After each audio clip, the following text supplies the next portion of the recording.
Hello বন্ধুরা, স্বাগতম হেইডেন্স brain ফুডের আরও একটি এপিসোডে। মনে করুন আপনি নিজের বারান্দায় বসে কফি খাচ্ছেন, আর ঠিক সেই মুহূর্তে 450 মাইল উপর থেকে কেউ একজন আপনার কফির কাপের লেখাটা স্পষ্ট পড়ে ফেলেছে। শুনতে সায়েন্স ফিকশন মনে হচ্ছে, কিন্তু এটাই আজকের পৃথিবীর বাস্তব সত্য। বর্তমান যুদ্ধে বন্দুকের গোলার চেয়েও বেশি শক্তিশালী হলো এক একটি ছবি। আজ আমরা আপনাদের নিয়ে যাব মহাকাশের সেই গোপন গোয়েন্দা জগতে, যেখানে শত শত স্পাই স্যাটেলাইট দিন রাত পাহারা দিচ্ছে পুরো পৃথিবী। ইরানের পারমাণবিক কেন্দ্র থেকে শুরু করে মধ্যপ্রাচ্যের মরুভূমিতে লুকানো মিসাইল লঞ্চার, সবকিছুই ধরা পড়ছে এই অদৃশ্য চোখের নজরে। ভিডিওটি না টেনে পুরোটা দেখলে বুঝবেন এই স্যাটেলাইটগুলো আসলে কতটা পরিষ্কার ছবি তুলতে পারে। আর এমন মহাজাগতিক রহস্য জানতে আমাদের ফলো ও সাবস্ক্রাইব করে রাখুন। তো চলুন প্রযুক্তির গভীরে যাওয়া যাক। আজ আমরা আপনাদের জানাবো স্যাটেলাইটের রেজলিউশন বা দৃশ্যমানতার ক্ষমতা সম্পর্কে।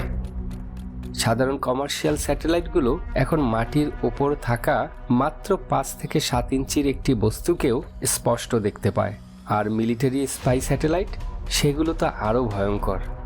যদিও তাদের আসল ক্ষমতা টপ সিক্রেট, কিন্তু ধারণা করা হয় তারা মহাকাশ থেকে আপনার হাতের ঘড়ির সময় বা কোনো কাগজপত্রের লেখা পর্যন্ত পড়ে ফেলতে পারে।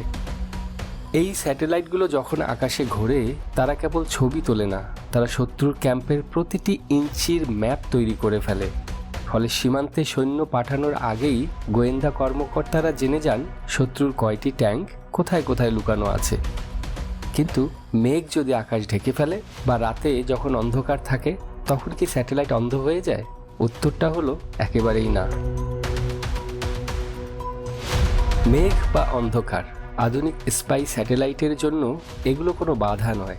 এখানে যে প্রযুক্তি কাজ করে তার নাম হলো SAR বা সিনথেটিক অ্যাপারচার রেডার।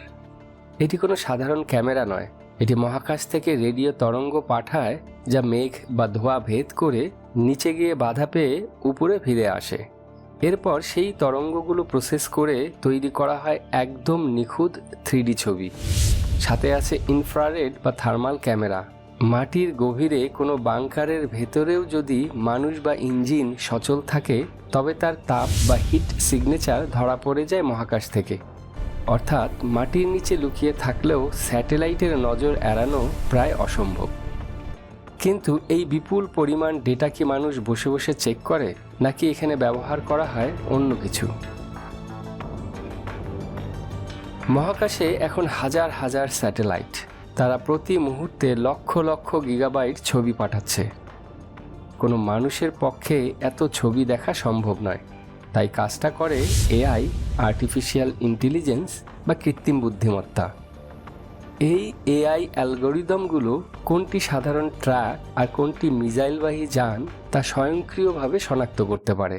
এমনকি কোনো জায়গায় বালু সরানো হয়েছে কিনা বা নতুন কোনো রাস্তা তৈরি হয়েছে কিনা তা AI মুহূর্তের মধ্যে ধরিয়ে দেয়। বর্তমান যুদ্ধে এটিই হলো সবচেয়ে বড় গেম চেঞ্জার। যুদ্ধের ময়দানে শত্রুর আক্রমণের আগেই AI যুদ্ধের ফলাফল নিয়ে প্রেডিকশন বা পূর্বাভাস দিতে পারে। কিন্তু এই ক্ষমতা কি কেবল বড় দেশগুলোর হাতে? ভবিষ্যৎ আসলে কোন দিকে যাচ্ছে? আজ আমরা আপনাদের জানালাম মহাকাশের সেই অদৃশ্য গোয়েন্দা জগৎ। যে দেশ মহাকাশের যত বেশি শক্তিশালী, যুদ্ধের ময়দানে তারা ততটাই এগিয়ে। স্যাটেলাইট ইন্টেলিজেন্স আমাদের জীবনকে যেমন নিরাপদ করতে পারে, তেমনি এটি আমাদের গোপনীয়তাকেও এক বিশাল ঝুঁকির মধ্যে ফেলে দিয়েছে। আপনার কি মনে হয় এই মহাকাশ গোয়েন্দাগিরি কি আমাদের পৃথিবীকে আরও বেশি সংঘাতের দিকে নিয়ে যাবে, নাকি শান্তির দিকে নিয়ে যাবে? কমেন্টে আপনার মতামত জানান। ভিডিওটি ভালো লাগলে একটি লাইক দিতে পারেন ও বন্ধুদের সাথে শেয়ার করতে পারেন। বিজ্ঞানের এই অবিশ্বাস্য জগৎ আর আধুনিক প্রযুক্তির সব আপডেট পেতে আমাদের ফলো ও সাবস্ক্রাইব করে রাখুন। দেখা হবে পরের ভিডিওতে। ততক্ষণ পর্যন্ত ভালো থাকুন, কৌতূহলী থাকুন আর সুস্থ থাকুন সব সময়।